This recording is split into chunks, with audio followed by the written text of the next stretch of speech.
Hi, this is how to make Crochet Charlie Brown.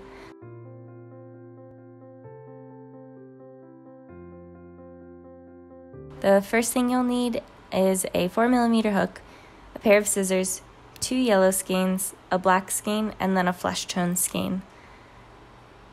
So using the yellow yarn, I made 2 large-ish skeins. So I kind of split it apart to create 2 different balls, and then I worked those on each side.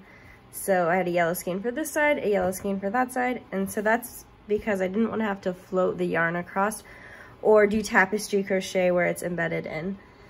I also used 2 small skeins of black. They were a little bigger than this is just leftovers, and so I used 2 small skeins of that so that I didn't have to float. I only floated for the details that you could see in the mouth and then in the face and hair.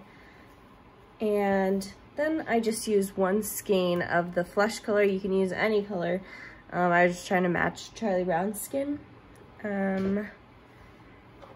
Yeah, so it's kind of loosely like intarsia crochet, which is where you have multiple little skeins set up so that you don't have to do any of this floating or anything.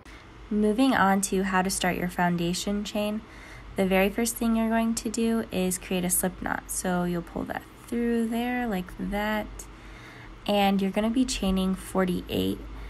So the entire project is 47 stitches long, but for your foundation chain, you need to have 1 extra so that you're able to turn over the work.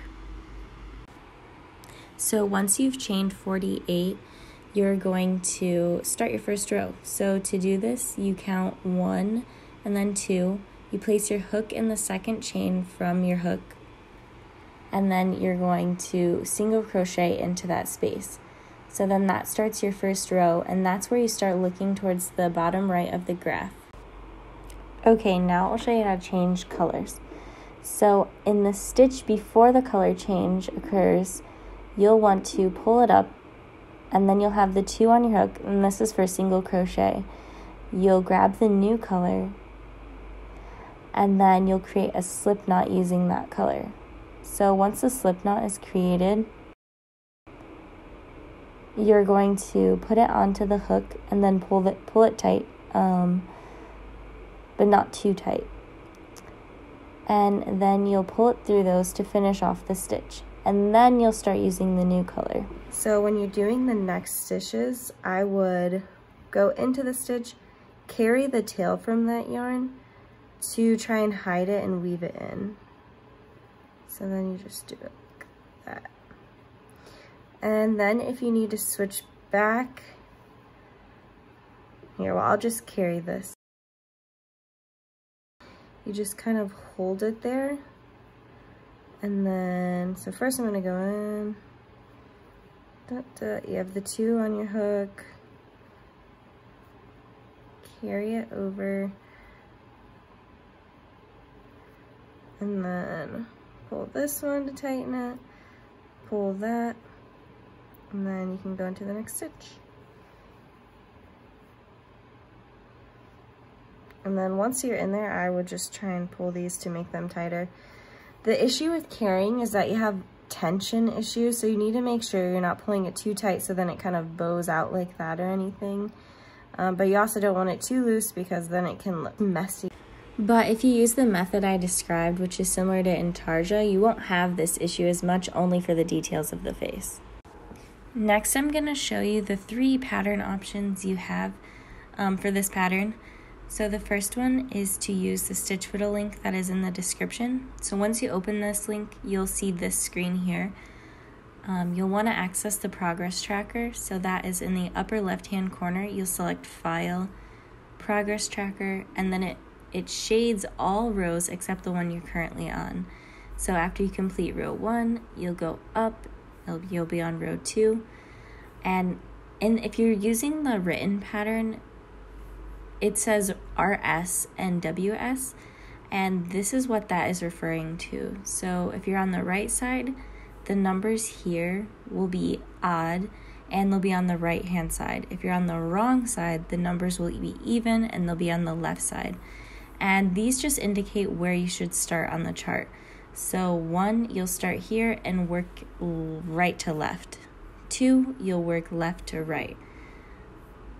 So option 2, which is really similar to using the progress tracker on Stitch Fiddle, is to just print it out. So this is a PDF of the graph. And then as you go along, you'll start at the bottom right corner where it says number 1. And then once you're finished with the row, you can just color it off so you know you're done. And then continue on the other side, moving like that. Option 3 is a written pattern.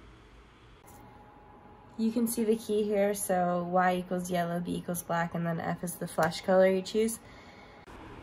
Going into the pattern a little bit, you can first see the foundation chain, which is chain 47 plus 1 to turn. And then moving down, you can see the row 1, row 2. But once you get into here, it might be best to highlight when you've finished those, and then check it off when you're done with the whole row. And then you can see the RS here and the WS here. So RS is basically the side that's facing you, so the neater side, and then WS is the wrong side. So that's the back where you'll see this type of stuff, whereas the right side is neater. But yeah, I hope these options help, and let me know if you have any questions in the comments.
So this is what the pattern will make. It is basically just Charlie Brown.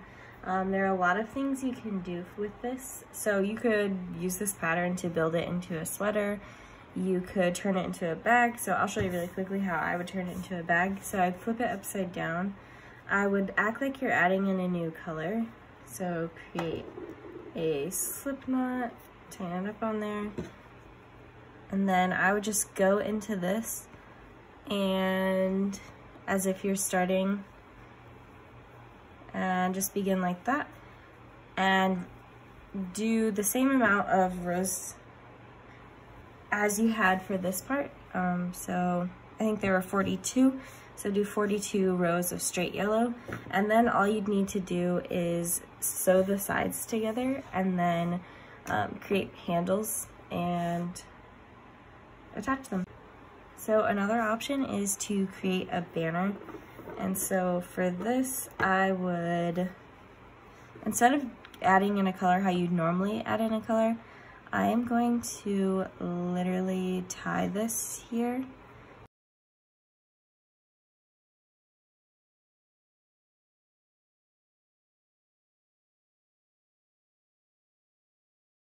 And then I like to do a half double crochet for this. So what you do then is yarn over, go in, pull up, and then do like that. Yarn over, go in, pull up, and then eventually it'll look like that. And then you would just create a chain and attach it onto this, and then it can hang up.